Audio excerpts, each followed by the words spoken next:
Continue with the production of thyroid hormones, but I just want to deviate a bit because I feel we need to talk about this as well.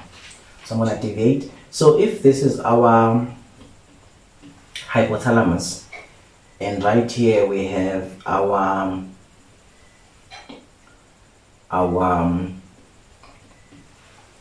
pituitary gland, or our hypophysis.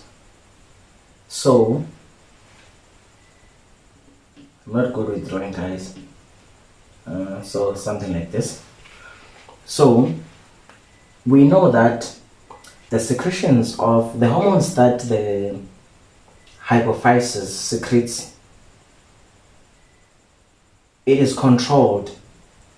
So the functioning of the hypophysis is dependent on the hypothalamus.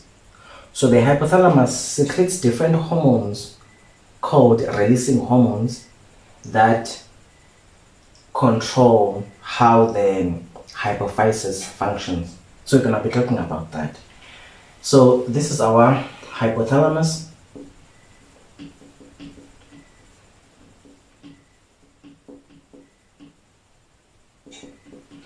And this is our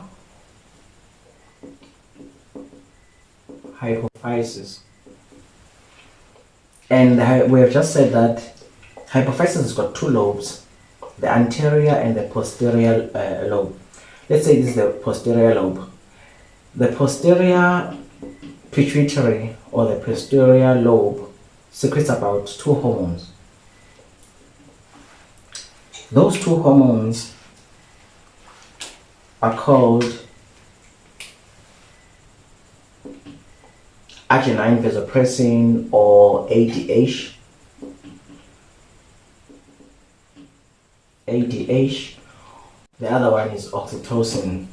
Oxytocin.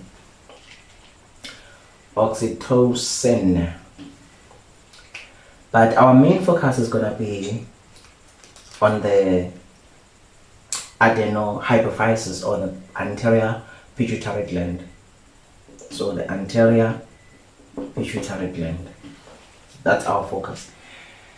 The anterior pituitary gland secretes about 6 hormones, while the posterior secretes only 2 hormones, right? Each and every anterior pituitary hormone, its release is dependent on the hypothalamus, right? The hypothalamus releases hormones which are called releasing hormones. There are different types of those releasing hormones. Let me just go back. The anterior pituitary has got about 5 different clusters of cells, right? About 5 different clusters of cells. About 5 different clusters of cells. And these different clusters of cells, they secrete different hormones, and they respond to different stimulation. So they are stimulated by different hormones, right? So there's about 5 of them, right? So the important thing to remember here is that as much as we're supposed to be talking about the thyroid gland, the thyroid hormone synthesis, all those things, but I feel we need to understand the broader context of things when it comes to this part of the endocrine system, right? So, like I'm saying, the hypothalamus releases different releasing hormones to the anterior pituitary. So whether TSH will be secreted by the anterior pituitary, or whether corticotropin is going to be the one that is going to be released, or growth hormone. It depends on what kind of releasing hormone has been released by the hypothalamus. That's what we're going to be talking about. All right? Okay. Let's just remove this. So, within the adenohypophysis, we said there's like 5 different clusters of cells. The first cluster is called thyrotrophs. The second cluster of cells in the adenohypophysis is corticotrophs. The third cluster of cells is gonadotrophs.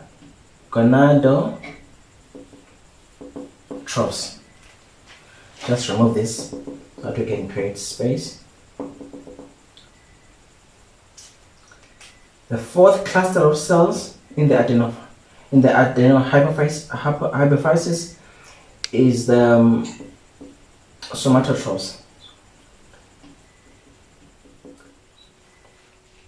Right? The last one, lactotrophs.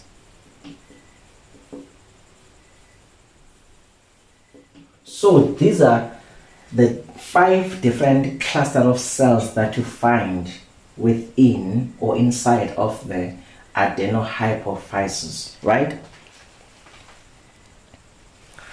These 5 different clusters of cells, they respond to different releasing hormones from the hypothalamus. Okay.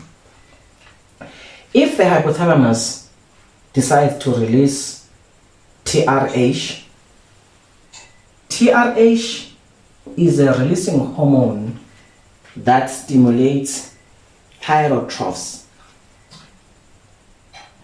right?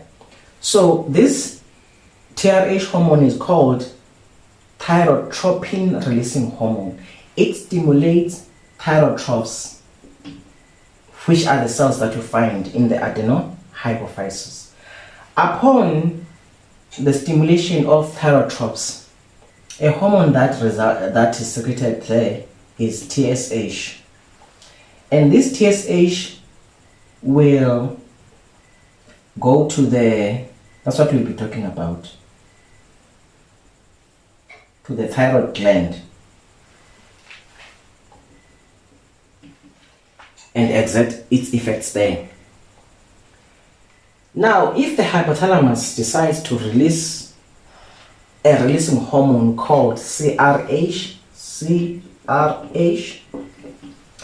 corticotropin releasing hormone, those corticotrophs will release corticotropin or ACTH. ACTH will go and exert its effects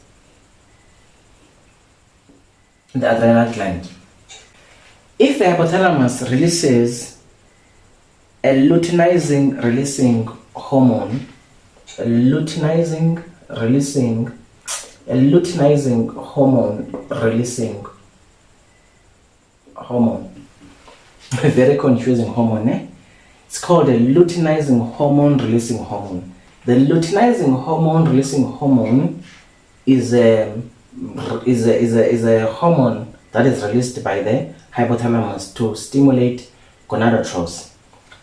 Gonadotrophs will secrete 2 hormones which are called gonadotropins. So those hormones is FSH and LH, and we know they go to the ovaries,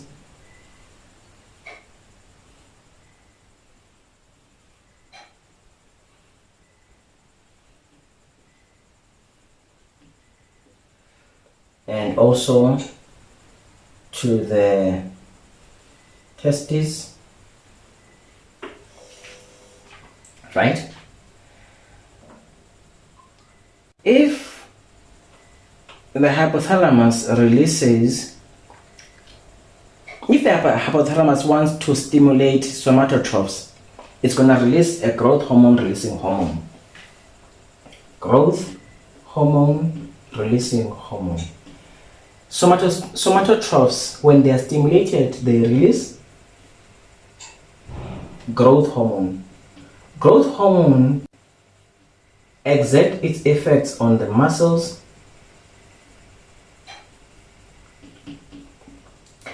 and also on the bone for growth. Right? Now, the last hormone that is released or is secreted by the adenohypophysis is prolactin.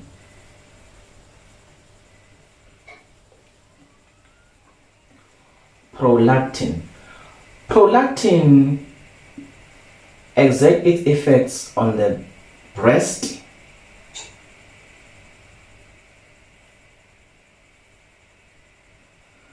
for milk production, right? So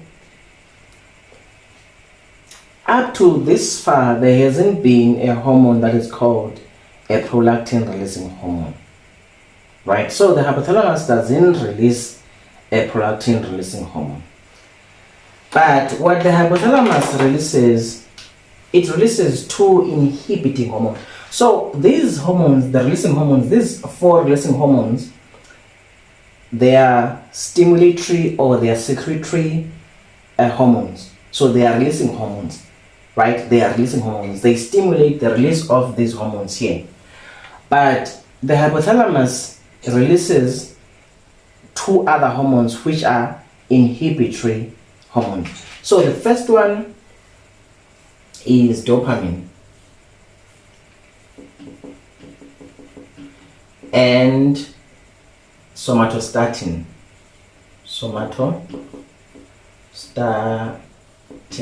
Somatostatin inhibits growth hormone. It inhibits growth hormone. Dopamine inhibits prolactin. Right? Now, we said adenohypophysis secretes about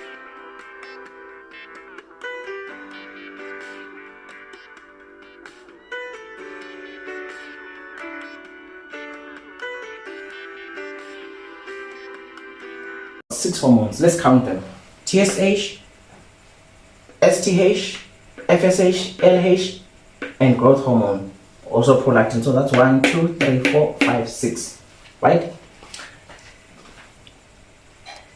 So this is what we know. As much as we're going to be talking about this part, the TSH and the, because that's what we're going to be talking about, but I felt that to understand the things in a broader context, we should also put these other hormones and just understand them. Actually, this makes sense why some clinical presentations will be isolated to one axis, right? I mean, if you've got a problem with thyrotrophs, the other hormones will continue to function. If you've got a problem with gonadotrophs, the other cells will continue to function and release their specific hormones. So this is nice. So it's important to remember these cells and what they secrete and what stimulates them, right? Okay, now we're going to talk about, on the next video, we're going to be talking about thyroid releasing hormone. And now we know that when we have got reduced levels of T3 and T4 in the blood, or we've got a low iodine in the blood or iodide in the blood, the hypothalamus will pick that up and release TRH. That TRH will stimulate thyrotrophs, forcing the thyrotrophs to release TSH. TSH is the one that plays a role in stimulating the follicular cells to secrete T3 and T4. Let's meet on the next video. Thank you so much.